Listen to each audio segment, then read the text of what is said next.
श्रीमद् भगवद गीता अध्याय संख्या 4 श्लोक संख्या 34 से लेके 42 तक समरी है, शॉर्ट में किए जाएंगे। 34वां श्लोक पढ़ता हूँ। तद्विद्धि प्रणिपातेन परिप्रश्नेन सेवया उपदेक्षन्ति ते ज्ञानम् ज्ञानस्तत्त्वदर्शिनः। तुम गुरु के पास जाके सत्य को जानने का प्रयास करो, उनसे विनीत होकर जिज्ञासा करो, उनकी सेवा करो। स्वरूप सिद्ध व्यक्ति तुम्हें ज्ञान प्रदान कर सकते हैं, क्योंकि उन्होंने सत्य का दर्शन किया है। सिंपल सी बात है कि जो हमने चर्चा करी है पिछले श्लोकों में 25 से लेके 33वें श्लोक में, उसका क्विक रिवीजन करते हैं, very quick and fast revision. विभिन्न प्रकार के यज्ञों की चर्चा हुई है। देवताओं की उपासना, कर्मयोगी अनेक यज्ञों से देवताओं की पूजा करते हैं। ब्रह्मण्य की उपासना, ज्ञान योगी ब्रह्मण्य की अग्नि में आहुति देते हैं। मन पर नियंत्रण अर्थात ब्रह्मचारी मन निग्रह की अग्नि में अपनी इंद्रियों को अर्पित करता है। इंद्रिय भोग गृहस्थ इंद्रिय विषयों को इंद्रियों की अग्नि में अर्पित करते हैं। आत्म संयम पतंजलि योग प्रणाली के अनुयायी इंद्रियों के कार्यों तथा प्राण वायु को आत्म संयम की अग्नि में अर्पित करते हैं। दानः द्रव्य यज्ञ तथा अपनी संपत्ति का यजन करना। तपः तप यज्ञ तथा कठिन तपस्या से यज्ञ करना। योग यज्ञ अष्टांग योग पद्धति का अभ्यास करना। और वेदाध्ययन स्वाध्याय ज्ञान यज्ञ अथवा दिव्य ज्ञान में उन्नति करने के लिए वेदों का अध्ययन। प्राणायाम श्वासन प्रक्रिया को तथा शरीर के भीतर प्रसारित होने वाली हवाओं को उनकी दिशाएं उलटकर नियंत्रित करना। इंद्रियों को नियंत्रित करने के लिए कम भोजन करना। ये हमने यज्ञ पढ़े कि लोग करते हैं। अब भगवान क्या कहते हैं कि इन सब यज्ञों का एंड, अवसान जो है वो दिव्य ज्ञान में होता है। They all and in Divya ज्ञान। अब दिव्य ज्ञान किससे लेना है, किससे प्राप्त करना है, ये पॉइंट इम्पोर्टेंट है। तो यहाँ पर जो है ज्ञान प्राप्ति की प्रक्रिया आरंभ होती है। किससे? गुरु से, शरणागति से, जिज्ञासा से और सेवा से।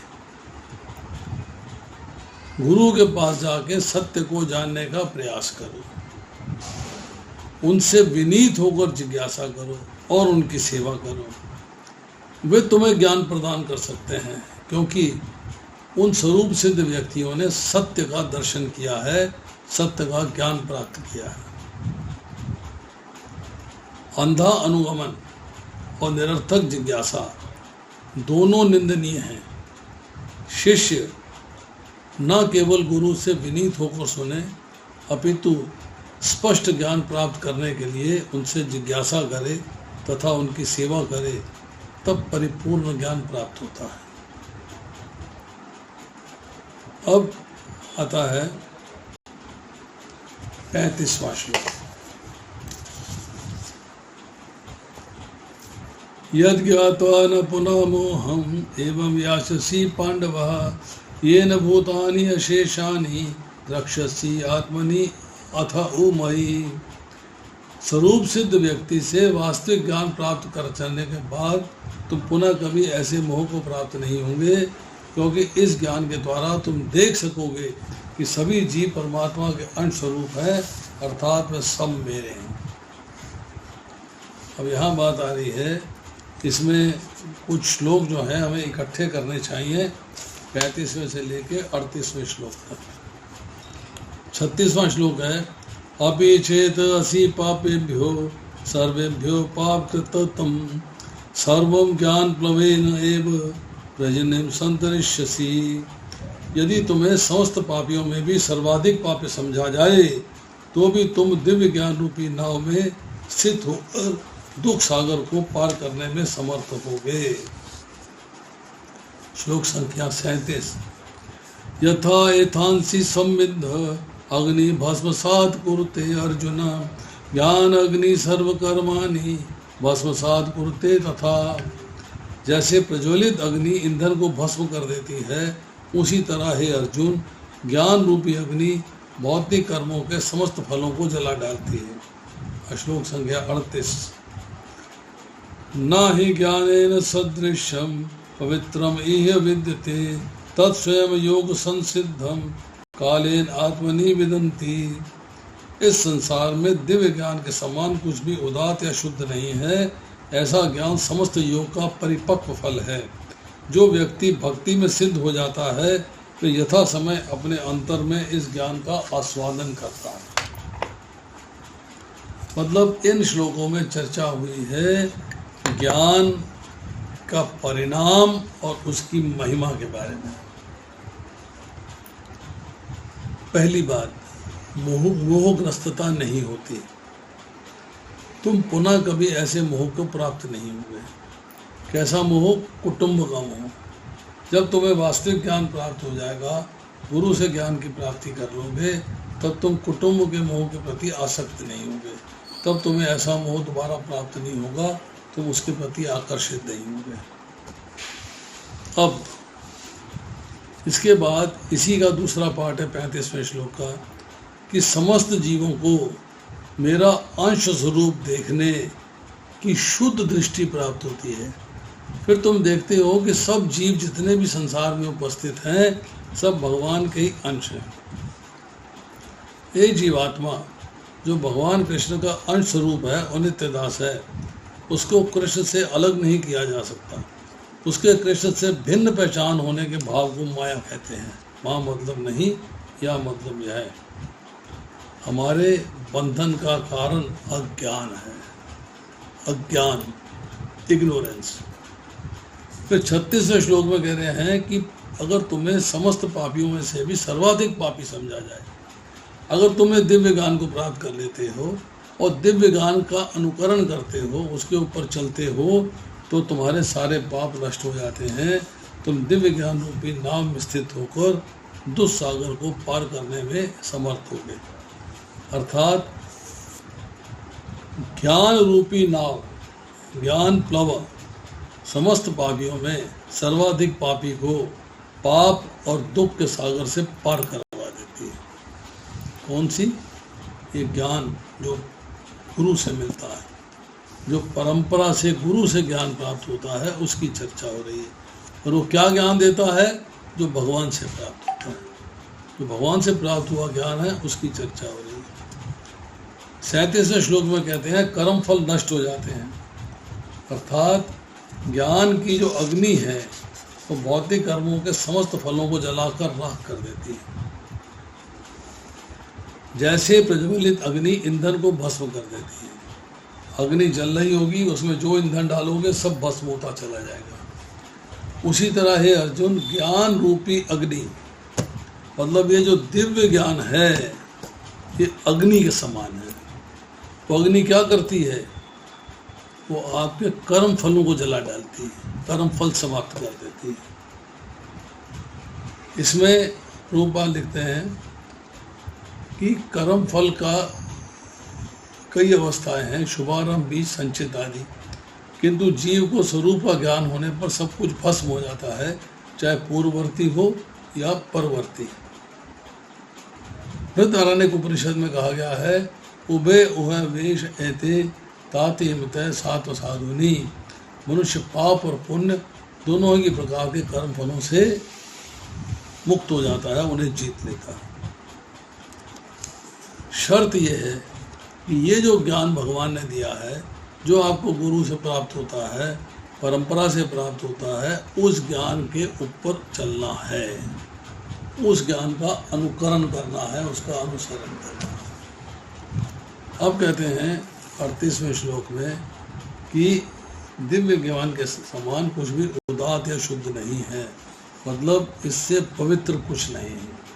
तो निष्काम कर्मयोग के परिपक्व अभ्यास द्वारा इसे यथा समय अपने अंदर से स्वतः प्राप्त किया जा सकता है। आपको अपने आप ज्ञान की प्राप्त हो जाएगी जब आप भक्ति के अंदर सिद्ध हो जाओगे। जो व्यक्ति भक्ति में सिद्ध हो जाता है, यथा सपने अपने अंतर में इस ज्ञान का आस्वादन करता है, उसे ये ज्ञान प्राप्त हो जाता है। शर्त एक है कि आप भक्ति में लग जाएं और भक्ति में सिद्ध हो जाएं। अब आती है श्लोक संख्या 39। श्रद्धावान लब्धे ज्ञानम तत्पर संयत इंद्रिय ज्ञानम लब्धवा पराम शांति अचिरेण अधिगच्छति। जो दिव्य ज्ञान में समर्पित है, जिसने इंद्रियों को वश में कर लिया है, वह इस ज्ञान को प्राप्त करने का अधिकारी है, और इसे प्राप्त करते ही वह तुरंत आध्यात्मिक शांति को प्राप्त हो जाता है। मतलब सबसे पहले आपने दिव्य ज्ञान को प्राप्त किया परंपरा के गुरु से, और उसके प्रति समर्पण कर दिया कि यस, मुझे इसी ज्ञान के अनुसार, समर्पण का अर्थ है यहाँ पर कि मुझे इसी ज्ञान के अनुसार अपना जीवन चलाना है, मेरे जीवन का लक्ष्य जो है इसी ज्ञान के द्वारा पूर्ण होगा। वो दिव्य ज्ञान में आप समर्पित हो गए। अब दिव्य ज्ञान में समर्पित होने के लिए, इस दिव्य ज्ञान को प्राप्त करने के लिए और इसका अनुकरण करने के लिए, इसका अनुसरण करने के लिए आपने इंद्रियों को वश में कर लिया है। जिसने इंद्रियों को वश में कर लिया है, वही इस ज्ञान को प्राप्त करने का अधिकारी है। उसकी योग्यता यही है ज्ञान प्राप्त करने की, उसकी एलिजिबिलिटी की योग्यता यही है कि आप जो है इंद्रियों को वश में कर लेंगे, अर्थात इंद्रियों को इंद्र विषयों से डिसोसिएट कर देंगे। जब आपको उस ज्ञान की प्राप्ति हो जाएगी तो आपको तुरंत आध्यात्मिक शांति मिल जाएगी। मतलब 39वें से लेके 42वें श्लोक में चर्चा आ रही है कि ज्ञान प्राप्ति में श्रद्धा की भूमिका क्या है, अर्थात कौन ज्ञान प्राप्त कर सकता है। ज्ञान उसे प्राप्त होता है जो शास्त्रों में श्रद्धा रखता है, निष्काम कर्मियों की प्रक्रिया में समर्पित होता है, और जिसकी इंद्रियां नियंत्रित हैं। अब ऐसा ज्ञान प्राप्त करने के पश्चात उसे शीघ्र ही आध्यात्मिक शांति प्राप्त हो जाती है, अर्थात मुक्ति की प्राप्ति के मार्ग में चल पड़ता है। अब आती है श्लोक संख्या 40। अज्ञ च श्रद्धान च संशय आत्मा विनश्यति, नायम लोका अस्ति न पर न सुखम संशय आत्मनः। किंतु जो अज्ञानी तथा श्रद्धाहीन व्यक्ति शास्त्रों में संदेह करते हैं, वे ईश्वर भावनामृत नहीं प्राप्त करते, अपितु नीचे गिर जाते हैं। संशय आत्मा के लिए ना तो इस लोक में ना ही परलोक में सुख है। किंतु जो अज्ञानी, अर्थात जो भगवान के आदेश का ज्ञान नहीं रखते, जो गुरु के आदेश को मानते नहीं, ऐसे व्यक्ति जिनकी श्रद्धा नहीं है, श्रद्धा विहीन है, अज्ञानी हैं, जो शास्त्रों में संदेह करते हैं, वे कृष्ण भावनामृत को प्राप्त नहीं करते, अपितु नीचे गिर जाते हैं। संशय आत्मा के लिए ना तो इस लोक में ना परलोक में कोई सुख है। मतलब अज्ञानी और श्रद्धाहीन जो शास्त्रों में संदेह करते हैं, उनका पतन हो जाता है, और उसके लिए इस लोक में अपरलोक में कोई सुख नहीं होता। अब आती है अज्ञ। अज्ञ मतलब जानवर के समान मूर्ख हैं, जिनके पास ज्ञान तथा श्रद्धा नहीं होती। अश्रद्धाना, श्रद्धा विहीन, वो शास्त्र का ज्ञान होता है, लेकिन विभिन्न शास्त्रों के विभिन्न सिद्धांतों के प्रस्तावक, बताने वालों की आपसी असहमति को देखने के बाद उनका किसी पे भरोसा नहीं होता। कोई कुछ कहता है, कोई कुछ कहता है, कोई कुछ कहता है, कोई कुछ कहता है, तो किस पे भरोसा करें। और संशय आत्मा का मतलब है शंकाग्रस्त, के पास ज्ञान और श्रद्धा दोनों तो हैं, लेकिन वो संदेह है कि इनमें कौन सी प्रक्रिया करूं और मेरे लिए फ़ायदा भी करेगी या नहीं करेगी। श्लोक संख्या 41। योग संन्यस्त कर्माणं ज्ञान सन्निच्छ असंशयम् आत्मवन्तं न कर्माणि निबध्नन्ति धनंजय। जो व्यक्ति अपने कर्म फलों का परित्याग करते हुए भक्ति करता है और उसके संशय दिव्य ज्ञान के द्वारा विनष्ट हो चुके होते हैं, वही वास्तव में आत्मपरायण है। हे संजय, वे कर्मों के बंधन से नहीं बंधता। किसकी चर्चा हो रही है? जो कर्म योग के द्वारा सकाम कर्म का परित्याग कर देता है, जिसके संशय ज्ञान द्वारा विनिष्ट हो चुके हैं, जिसे आत्म साक्षात्कार हो चुका है, ये धनंजय, वह कर्मों के बंधन से नहीं बनता। मतलब जिसने अपने कर्म फलों का परित्याग कर दिया है और भक्ति में लग गया है, दिव्य ज्ञान प्राप्त किया है, संशय डाउट सारे नष्ट हो चुके हैं, वही आत्मपरायण है। वो कर्मों के बंधन से नहीं बनता। अब आती है श्लोक संख्या 42। तस्माद् अज्ञान संभूतं हृदयस्थं ज्ञान अस्ना आत्मना छित्त्वा एनं संशयं योगम अतिष्ठ उत्तिष्ठ भारता। अतः तुम्हारे हृदय में अज्ञान के कारण जो संशय उठे हैं, उन्हें ज्ञान रूपी शस्त्र से काट डालो। हे भारत, तुम योग से समन्वित होकर खड़े हो और युद्ध करो। मतलब अब यहाँ भगवान ने कहा कि तुम्हारे मन के अंदर जो अज्ञान था, उनसे जो आपके प्रश्न उठे, संशय उठे, डाउट्स हुए, ये जो ज्ञान भगवान दे रहे हैं, ये जो ज्ञान तुम्हें गुरु परंपरा से प्राप्त हुआ है, क्या करना चाहिए और क्या नहीं करना चाहिए, उस संशय को, उस डाउट को इस ज्ञान रूपी शस्त्र से काट डालो, समाप्त कर दो। अब भगवान के भक्ति योग से, भगवान के आदेश से, भगवान के योग से समन्वित होकर खड़े हो और युद्ध करो।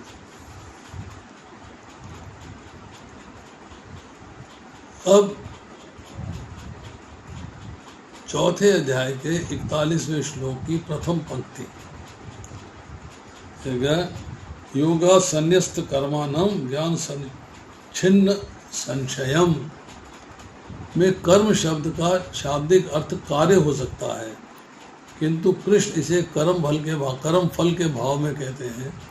अर्जुन कर्म के त्याग का अनुग्रह नहीं करता, न करके कर्म फल को त्यागने का अनुग्रह कर रहे हैं। कहता कर्म के त्याग का मेरा इच्छा नहीं। कृष्ण कह रहे कर्म का त्याग मत करो, कर्म फल का त्याग करो। कर्म का त्याग नहीं करना, कर्म फल का त्याग करना है। और 42वें श्लोक में उन्होंने अर्जुन को कर्म अर्थात युद्ध करने को कहा। तो अब इसके बाद जो है हम करेंगे अध्याय संख्या 5, ये अगली बार किया जाएगा। आज इतना ही। हमने 34 से लेके और 42 तक के श्लोक किए हैं, समरी करी है, सारा श्लोक नहीं किया है क्योंकि श्लोक हम पहले कर चुके हैं। और अगली बार जो है 5वें अध्याय की समरी नहीं होगी, पहले श्लोक से आरंभ करेंगे पूरा पढ़ना। अभी तक हमने एक प्रण किया था कि हम 4 श्लोक को समराइज़ करेंगे, हमने समराइज़ कर दिया, 4 अध्याय हमने समराइज़ कर दिए। अब हम समराइज़ ना करके 5वां अध्याय जो है पूर्ण रूप में पढ़ेंगे, बिल्कुल एक एक श्लोक पढ़ेंगे, एक एक शब्दार्थ पढ़ेंगे, एक एक अनुवाद पढ़ेंगे और एक एक तात्पर्य की लाइन पढ़ेंगे।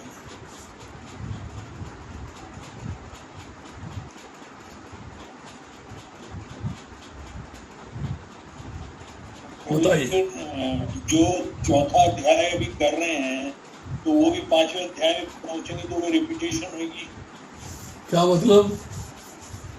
जैसे अब ये आज सैटरडे की क्लास में नेक्स्ट टाइम से 5वां अध्याय हम शुरू करेंगे और 3 दिन जो क्लास हो रही है उसमें चौथे अध्याय का आगे हम 9वां श्लोक। देखिए, मेरे पास 2 ऑप्शन हैं, अब आप समझने का प्रयास करिए। जो हमारी मंडे, वेडनेसडे और फ्राइडे की क्लास चल रही है उसमें अभी हमने चौथा अध्याय आरंभ किया है। अब हम एक काम कर सकते हैं कि हम जो है मंडे, वेडनेसडे एंड फ्राइडे को चौथा अध्याय जो आरंभ किया है उसको सैटरडे को भी उसमें इंक्लूड कर लें। मतलब Monday, Wednesday, Friday and Saturday और चौथा अध्याय जो है हम एक एक श्लोक करके कर लें, ताकि हमें पांचवें अध्याय में एक साथ चलें। हमें ये नहीं कि चौथे के बाद पांचवा, वहाँ पांचवा करेंगे तो यहाँ छठा शुरू हो जाएगा। तो इसलिए थोड़ा सा ये जो कन्फ्यूजन है इसको कैसे दूर किया जाए, इसमें आप लोगों की राय चाहिए। खास तौर पे ये ठीक बात है। जो हमारे सदाजित प्रभु हैं और जो ये तो आपका सजेशन ठीक है कि दोनों क्लास को कंबाइन कर मार्च कर देना चाहिए। हाँ, जैसे चौथा चैप्टर तो अगर मतलब इन दोनों को क्लास को साथ में लाने के लिए बीच में कोई दूसरे टॉपिक साथ दे सकते हैं, तो जैसे कार्तिक मास पे या प्रभुपाद लीलामृत से, तो क्या हो जाएगा कि हम जैसे पांचवा अध्याय शुरू ना करके सैटरडे क्लास का, सैटरडे क्लास को 2-3 सैटरडे को आप तो दूसरे कोई टॉपिक ले सकते हैं। तो जो फ्राइडे वाली जो क्लास होगी वो चौथा चैप्टर कंप्लीट हो जाएगा, तो फिर चौथा चैप्टर फ्राइडे कंप्लीट हो जाएगा तो फ्राइडे क्लास और सैटरडे फिर क्लास को दोनों का आप मर्ज कर सकते हैं, तो उसमें भगवत गीता दोनों कंटिन्यू कर सकते हैं। तो मेरे हिसाब से तो जैसा आप बोलेंगे फिर वैसा हम आपको फॉलो करेंगे। नहीं, हम तो आदेश का पालन करने वाले हैं भैया। ऐसा है, अभी तो हम पहले अस्पताल से आ जाए तभी आरंभ होगा, अभी तो हम कुछ कह भी नहीं सकते। अब पता नहीं आएंगे कि नहीं आएंगे, ये भी पता नहीं है। नहीं आप बिल्कुल आएंगे, स्वस्थ होकर के आएंगे। इसीलिए जो है अभी wait and watch, number 1। Number 2, merge करने का लाभ ये रहेगा कि आपकी भगवत गीता क्विकली खत्म हो जाएगी। जी जी बिल्कुल। उसमें मैं फिर एक काम और करूँगा, I do one thing more, कि जो मेरा थर्सडे का क्लास है उसमें 15वां अध्याय अब ख़त्म कर देंगे हम इस हफ्ते में। अगर मैं आ गया वापस अस्पताल से और ठीक ठाक रहा तो 15वां अध्याय कोशिश करके समाप्त कर देंगे, नहीं तो 1-2 क्लास में ख़त्म हो जाएगा। फिर हम जो है 15वें अध्याय वाला जो हमारा थर्सडे का लेक्चर है वो भी इसी लेक्चर में मर्ज कर देंगे। मतलब मंडे ट्यूसडे छोड़ के Monday, Wednesday, Thursday, Friday, Saturday Bhagavad Gita कर देंगे सारी। 10 क्लास में बहुत अच्छा रहेगा। ठीक है। अगर आप लोग चाहेंगे कि जो रीड एट होम की क्लास है वो भी समाप्त कर दी जाए तो उसको भी समाप्त कर देंगे, इसी में मर्ज कर देंगे। चॉइस आप लोगों की। आप नहीं तो पूरी बोली खत्म करनी, आप मुझे उसे तो चलने दो ऐसे ही उसको। जो लोग बहुत अच्छा लगता है। जो लोग चाहते हैं, जो 25 लोग हो गए हैं, जो लोग चाहते हैं कि रीड एट होम क्लास चलती रहे वो हाथ खड़ा कर दें।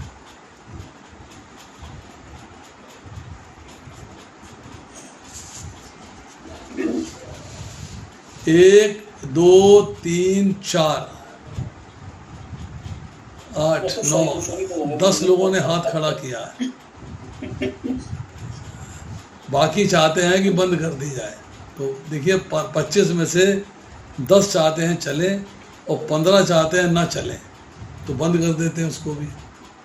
प्रभु जी फिर इक्वल हो जाएगा ना, अगर इसको भी बंद कर दोगे तो सारा प्रोग्राम सेट हो जाएगा।